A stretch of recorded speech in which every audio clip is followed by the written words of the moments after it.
सुनिए, आपको याद है ना कि आज शाम को प्रेम की शादी में जाना है। समय से घर आ जाना। फार्म हाउस में शादी है। वहां पहुंचने में कम से कम 1.5 घंटा तो लग ही जाएगा। सुजाता ने नीरज को नाश्ते की टेबल पर बैठते ही कहा। मैं तो भूल ही गया था। अच्छा हुआ जो तुमने याद दिला दिया। नीरज ने पनीर का पराठा तोड़ते हुए कहा। आजकल आप बातों को भूलने बहुत लगे हैं। क्या बात है? सुजाता ने चाय की चुस्की लेते हुए कहा।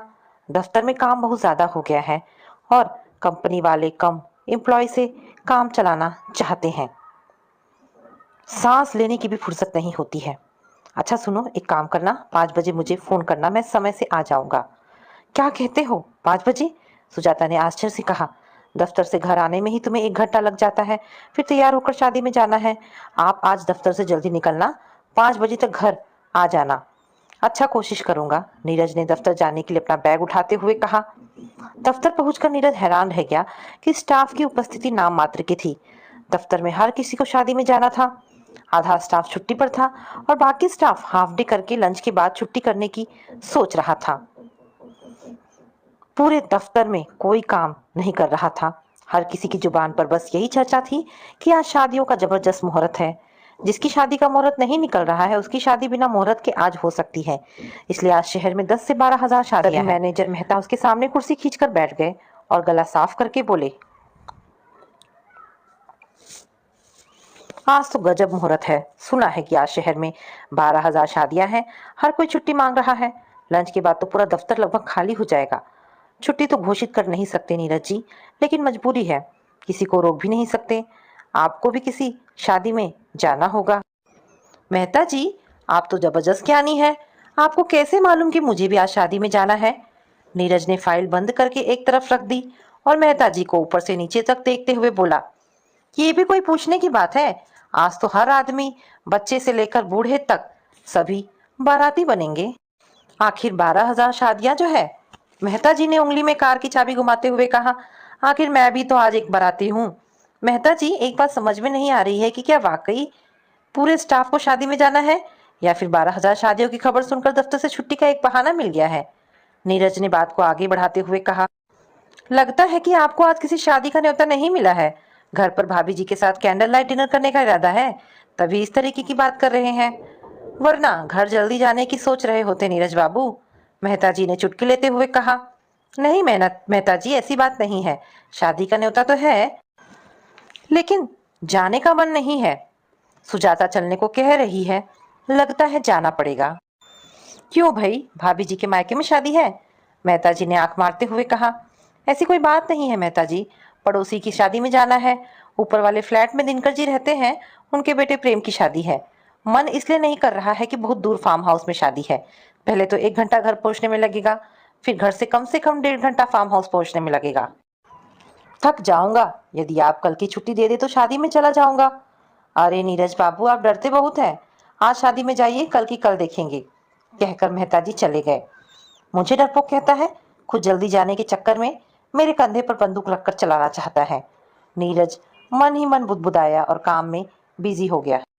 शाम को ठीक 5 बजे सुजाता ने फोन करके नीरज को शादी में जाने की याद दिलाई कि कॉलोनी में लगभग सभी को दिनकर जी ने शादी का इनविटेशन दिया है और सभी शादी में जाएंगे।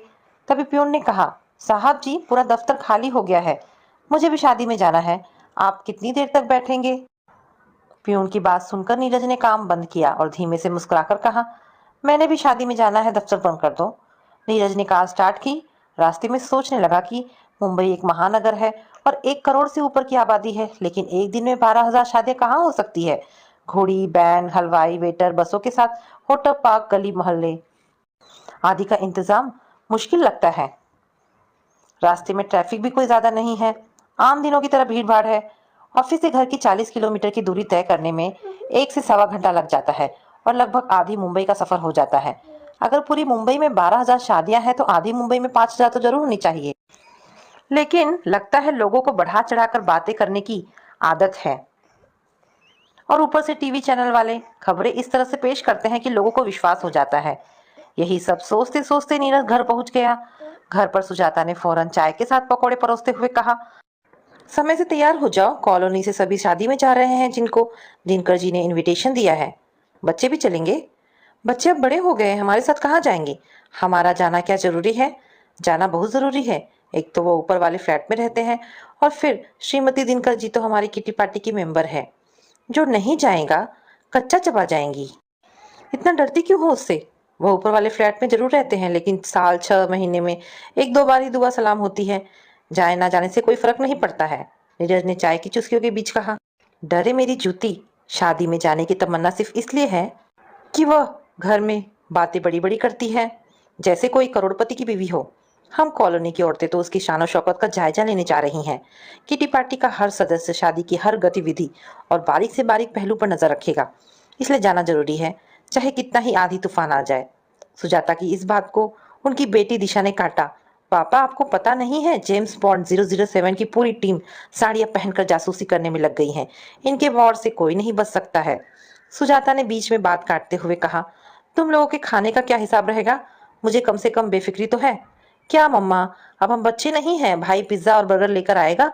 हमारा डिनर का मेनू तो छोटा सा है, आपका तो लंबा चौड़ा होगा। कहकर दिशा खिलखिलाकर हंस पड़ी। फिर चौंक कर बोली, ये क्या मम्मी, ये साड़ी पहनोगी? नहीं नहीं, शादी में पहनने की साड़ी मैं सिलेक्ट करती हूँ। कहते कहते दिशा ने एक साड़ी निकाली और मम्मी के ऊपर लपेट कर बोली, पापा इधर देखकर बताओ कि माँ कैसी लग रही है। एक बात तो माननी पड़ेगी कि बेटी माँ से ज्यादा सयानी हो गई है। श्रीमती जी आज गश खाकर गिर जाएंगी। तभी सौरभ पिज्जा और बर्गर लेकर आ गया। अरे आज तो कमाल हो गया, मम्मी तो दुल्हन लग रही है, पूरी बारात में अलग से नजर आएगी। बच्चे की बातों सुनकर सुजाता गर्व से फूल गई और तैयार होने लगी।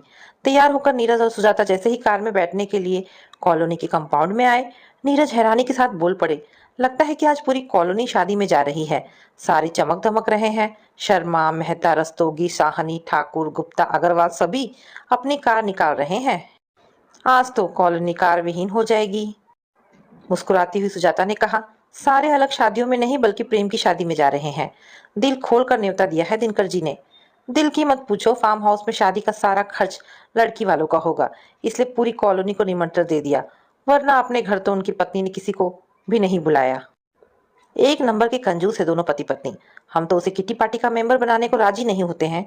जबरदस्ती हर साल किसी न किसी बहाने मेंबर बन जाती है। इतनी नाराजगी भी अच्छी नहीं कि मेकअप ही खराब हो जाए। नीरज ने कार स्टार्ट करते हुए कहा, कितनी देर लगेगी फार्म हाउस पहुंचने में? सुजाता ने पूछा। ये तो ट्रैफिक पर डिपेंड है, कितना समय लगेगा। 1 घंटा भी लग सकता है, 1.5 भी और 2 भी। मैं एफएम रेडियो पर ट्रैफिक का हाल जानती हूँ। कहकर सुजाता ने रेडियो चालू किया। तभी रेडियो जॉकी यानी कि मिस निहारिका ने शहर में 12,000 शादियों का जिक्र छेड़ते हुए कहा कि आज हर मुंबई वासी किसी न किसी शादी में जा रहा है और चारों तरफ शादियों की धूम है। ये सुनकर नीरज ने सुजाता से पूछा, क्या तुम्हें लगता है कि आज शहर में 12,000 शादियां होंगी?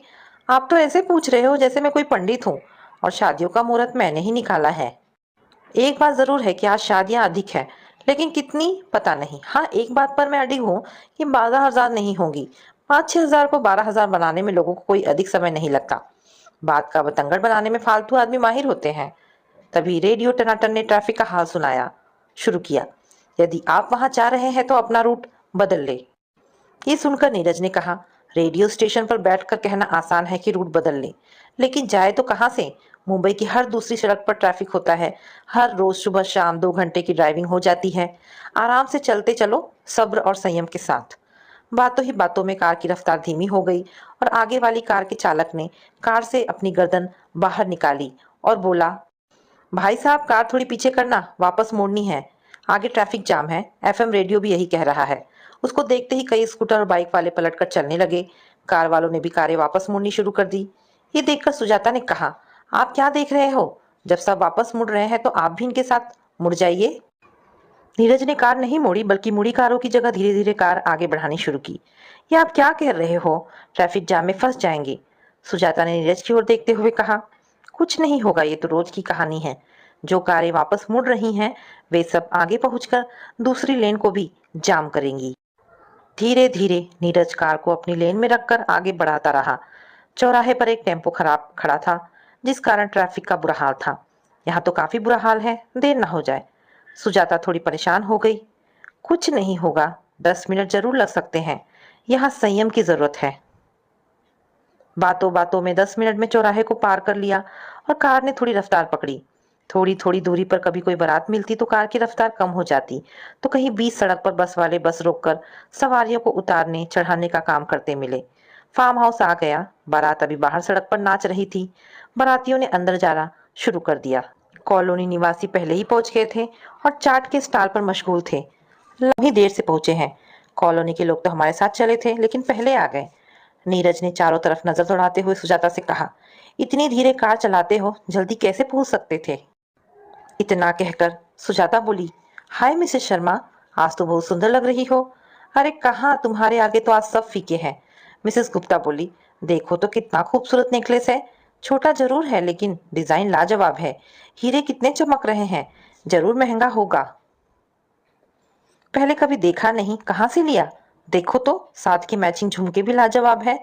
एक के बाद एक सवालों की झड़ी लग गई। साथ ही सभी कॉलोनी की महिलाओं ने सुजाता को घेर लिया और वह मंद मंद मुस्कुराती हुई एक कुर्सी पर बैठ गई। नीरज एक तरफ कोने में अलग कुर्सी पर अकेले बैठे थे। तभी शर्मा ने कंधे पर हाथ मारते हुए कहा, क्या यार नीरज, यहाँ छिपकर चुपके से औरतों की बातों में कान अड़ाए बैठे हो? उठो, उधर पुरुषों की महफिल लगी है, सब इंतजाम है, आ जाओ। नीरज कुर्सी छोड़ते हुए कहने लगे, शर्मा जी, मैं पीता नहीं हूँ। तुझे पता है क्या करूंगा महफिल में जाकर? आओ तो सही, गपशप भी सही। मैं कौन सा रोज पीने वाला हूँ? जलजीरा, सॉफ्ट ड्रिंक सब कुछ है। कहकर शर्मा जी ने नीरज का हाथ पकड़कर खींचा और दोनों महफिल में शरीक हो गए, जहां जाम के बीच में ठहाके लग रहे थे।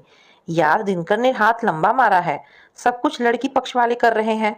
फार्म हाउस में शादी, पीने का, खाने का इंतजाम तो देखो। मेहता ने कहा, अंदर की बात बताता हूँ, सब प्यार मोहब्बत का मामला है। सिन्हा जी ने कहा, अमर यार, पहेलियां बुझाना छोड़कर जरा खुलकर बताओ, गुप्ता ने पूछा। प्रेम और ये लड़की स्नेहा कॉलेज में एक साथ पढ़ते थे, वहीं प्यार हो गया। जब लड़का लड़की राजी, तो क्या करेगा काजी? थक हार कर लड़की के बाप को मानना पड़ा। सिन्हा जी चटकारे लेकर प्यार के किस्से सुनाने लगी। फिर मुड़कर नीरज से कहने लगा, अरे आप तो मंद मंद मुस्कुरा रहे हैं, क्या बात है, कुछ तो फरमाइए। मैं ये सोच रहा हूँ कि क्या जरूरत है शादियों में फिजूल का पैसा लगाने की। इसी शादी को देख लो, फार्म हाउस का किराया, साज सजावट, खाने पीने का खर्चा, लेन देन, गहने और ना जाने क्या क्या खर्च होता है। नीरज ने दार्शनिक भाव से कहा, यार जिसके पास जितना पैसा होता है शादी में खर्चा करता है, इसमें फिजूल खर्ची की क्या बात है? आखिर धन को संचित ही इसलिए करते हैं। मेहता जी ने बात को स्पष्ट करते हुए कहा, नहीं, धन का संचय शादियों के लिए नहीं बल्कि कठिन समय के लिए भी किया जाता है। नीरज की बात बीच में काटते हुए गुप्ता जी बोले, देख, लड़की वालों के पास धन की कोई कमी नहीं है। समंदर से दो चार लोटे निकल जाएंगे तो कुछ फर्क नहीं पड़ेगा। ये सोच गलत है, ये तो पैसे की बर्बादी है। नीरज ने कहा, सारा मूड खराब कर दिया। सिन्हा ने बात को समाप्त करते हुए कहा, यहाँ हम जश्न मना रहे हैं। स्वामी जी ने प्रवचन शुरू कर दिए। बाय गॉड शर्मा, जहां से इसे लाया था वहीं छोड़ा। नीरज चुपचाप वहां से निकल लिए और सुजाता को ढूंढने लगे। क्या बात है भाई साहब, कहाँ नैन मटक्का कर रहे हैं? मिसेस सिन्हा ने कहा, जो सुजाता के साथ गोलगप्पे के स्टॉल पर खट्टे मीठे पानी का मजा ले रही थी और साथ कह रही थी, सुजाता, गोलगप्पे का पानी बड़ा बकवास है। इतनी बड़ी पार्टी और चाट पकौड़ी तो एकदम थर्ड क्लास। सुजाता मुस्कुरा दी। उनकी बातें सुनकर नीरज मुस्कुरा दिए कि दोनों मियाँ बीवी एक ही थैली के चट्टे पट्टे हैं। मियाँ ज्यादा पीकर होश खो बैठा है और बीवी मीन मेक के बावजूद खाए जा रही है। नीरज ने सुजाता से कहा, खाना शुरू हुआ है तो थोड़ा खा लेते हैं, नहीं तो निकलने की सोचते हैं। इतनी जल्दी क्या है? अभी तो कोई भी नहीं जा रहा है। पूरे दिन काम की थकान, फिर फार्म हाउस पहुंचने का थकान भरा सफर और अब खाने का लंबा इंतजार। बेगम साहिबा घर वापस जाने में भी कम से कम 1.5 घंटा तो लग ही जाएगा। चलते हैं। आंखें नींद से बोझिल हो रही है। इस वाहन चालक पर भी कुछ तरस करो। तुम भी बच्चों की तरह मचल जाते हो और हट लगा लेते हो कि घर चलो घर चलो।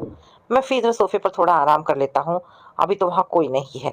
ठीक है, कहकर सुजाता कॉलोनी की अन्य महिलाओं के साथ बातें करने लगी और नीरज एक खाली सोफे पर आराम से पैर फैलाकर अधलेटे हो गए। आंखें बंद करके नीरज आराम की सोच रहे थे कि एक जोर का हाथ कंधे पर लगा। नीरज बाबू, ये अच्छी बात नहीं है। अकेले अकेले सो रहे हो, जश्न मनाने के बजाय सुस्ती फैला रहे हो। नीरज ने आंखें खोलकर देखा तो गुप्ता जी दांत फाड़ रहे थे। मन ही मन भद्दी गाली निकालकर प्रत्यक्ष में नीरज बोले, गुप्ता जी, दफ्तर में कुछ ज्यादा काम की वजह से थक गया था, सोचा कि 5 मिनट आराम कर लूं। उठ यार, ये मौका जश्न मनाने का है, सोने का नहीं। गुप्ता जी हाथ पकड़कर नीरज को डीजे फ्लोर पर ले गए, जहां डीजे के शोर में लड़का और लड़की पक्ष के नजदीकी नाच रहे थे। देख, दिनकर के ठुमके, गुप्ता जी बोले, पर नीरज का ध्यान सुजाता को ढूंढने में था कि किस तरीके से अलविदा कहकर वापस घर रवानगी की जाए। सुजाता कॉलोनी की महिलाओं के साथ गपशप में व्यस्त थी।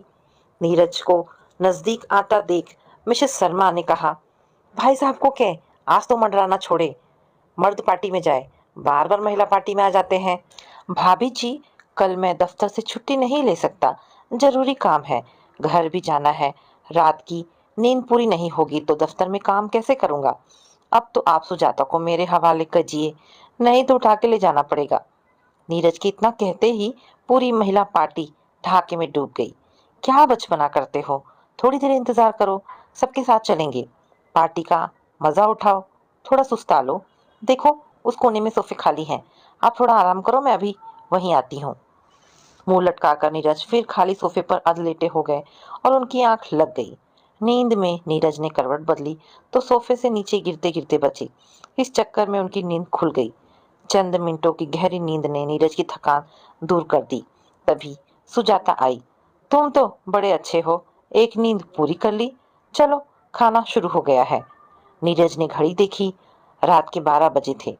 अब 12 बजे खाना परोस रहे हैं। खाना खाते और फिर मिलते, अलविदा लेते 2 बज गए। कार स्टार्ट करके नीरज बोले, आज रात लॉन्ग ड्राइव होगी, घर पहुंचते पहुंचते 3:30 बज जाएंगे। मैं सोचता हूँ कि उस समय सोने के बजाय चाय पी जाए और सुबह की सैर की जाए, मजा आ जाएगा। आप तो सो लिए थे, मैं बुरी तरह थक चुकी हूँ, मैं तो नींद जरूर लूंगी। लेकिन आप इतनी धीरे कार क्यों चला रहे हो। रात की खाली सड़कों पर तेज रफ्तार की वजह से ही भयानक एक्सीडेंट होती है। दरअसल पार्टियों से वापस आते लोग शराब के नशे में तेज रफ्तार के कारण कार को संभाल नहीं पाती, इसी से एक्सीडेंट होती है। सड़कों पर रोशनी पूरी नहीं होती, सामने से आने वाले वाहनों की हेडलाइट से आंखों में चौंध पड़ती है, पटरी और रोड डिवाइडर नजर नहीं आते हैं। इसलिए जब देर हो गई है तो आधा घंटा और सही। 3:45 वे घर पहुंचे। बत्ती जलाई तो दिशा उठ गई। क्या बात है पापा, पूरी रात शादी में बिता दी, कल ऑफिस की छुट्टी करोगे क्या। नीरज ने हंसते हुए कहा, कल नहीं आज, अब तो तारीख भी बदल गई है। आज ऑफिस में जरूरी काम है, छुट्टी का मतलब ही नहीं। अगर अब सो गया तो समझ लो दोपहर से पहले उठना ही नहीं होगा। बेटा, अब तो एक कप चाय पीकर सुबह की सैर पर जाऊंगा। पापा आप कपड़े बदलिए, मैं चाय बनाती हूँ। दिशा ने आंख मलते हुए कहा, तुम सो जाओ बेटी, हमारी नींद तो खराब हो गई है, मैं चाय बनाती हूँ। सुजाता ने दिशा से कहा। चाय पीने के बाद नीरज, दिशा और सुजाता सुबह की सैर के लिए पार्क में गए। आज असली आनंद आएगा सैर करने का। पूरा पार्क खाली, ऐसा लगता है कि हमारा प्राइवेट पार्क हो। हम आलसियों की तरह सोते रहते हैं, सुबह सैर का अपना अलग ही आनंद है। नीरज बाहें फैलाकर गहरी सांस खींचता हुआ बोला, आज क्या बात है, बड़ी दार्शनिक बातें कर रहे हो। बात दार्शनिकता की नहीं है, बल्कि जीवन की सच्चाई की है। कल रात शादी में देखा, दिखावा ही दिखावा। क्या हम शादियां सादगी से नहीं कर सकते। अगर सच कहे तो सारा शादी खर्च व्यर्थ है, फिजूल का है, जिसका कोई मतलब नहीं है। तभी दिशा जॉगिंग करते हुए नजदीक पहुंचकर बोली, पापा बिल्कुल ठीक है, शादियों पर सारा व्यर्थ का खर्चा होता है। सुजाता नीरज के चेहरे को देखती हुई कुछ समझने की कोशिश करने लगी, फिर कुछ पल रुककर बोली, मेरी समझ में कुछ नहीं आ रहा है। आज सुबह बाप बेटी का आज सुबह बाप बेटी को क्या हो गया है। बहुत आसान सी बात है, शादी में सारे रिश्तेदारों को, यारों को, पड़ोसियों को, मिलने जुलने वालों को न्योता दिया जाता है कि शादी में आकर शान बढ़ाओ। सब आते हैं, कुछ काम धंधा तो नहीं करते, उस पर सब यही चाहते हैं कि उनकी साहबों जैसी खातिरदारी हो, और तनिक भी कमी हो गई तो उल्टा सीधा बोलेंगे। जैसे कि दिनकर के बेटे की शादी में देखा, हम सब जमकर दावत उड़ाए जा रहे थे और कमियां भी निकाल रहे थे। तभी दिशा जॉगिंग का एक और चक्कर पूरा करके नजदीक आई और बोलने लगी तो सुजाता ने टोक दिया, आपकी कोई विशेष टिप्पणी। ये सुनकर दिशा ने हाँफते हुए कहा, पापा ने बिल्कुल सही विश्लेषण किया है शादी का। शादी हमारी बिरादरी को खुश करते फिरे, ये कहाँ की अक्लमंदी है। और तुर्रा ये कि खुश फिर भी कोई नहीं होता। आखिर शादी को हम तमाशा बनाते ही क्यों हैं। अगर कोई शादी में किसी कारण से नहीं पहुंचा तो हम भी गिला रखते हैं कि आया नहीं। कोई किसी को नहीं छोड़ता। शादी करनी है तो घर परिवार के सदस्यों में ही संपन्न हो जाए। जितना खर्च शादी में हम करते हैं, अगर वह बचाकर बैंक में जमा करवा ले तो बुढ़ापे की पेंशन बन सकती है। देखा सुजाता, हमारी बेटी कितनी समझदार हो गई है। मुझे दिशा पर गर्व है। कितनी अच्छा तरह से भविष्य की सोच रही है। हम अपनी सारी जमा पूंजी शादियों में खर्च कर देते हैं। अक्सर तो उधार भी लेते हैं, जिसको चुकाना भी कई बार मुश्किल हो जाता है। अपनी चादर से अधिक खर्च जो करते हैं। क्या बाप बेटी को किसी प्रतियोगिता में भाग लेना है, जो वहां देने वाले भाषण का अभ्यास हो रहा है, या कोई निबंध लिखना है?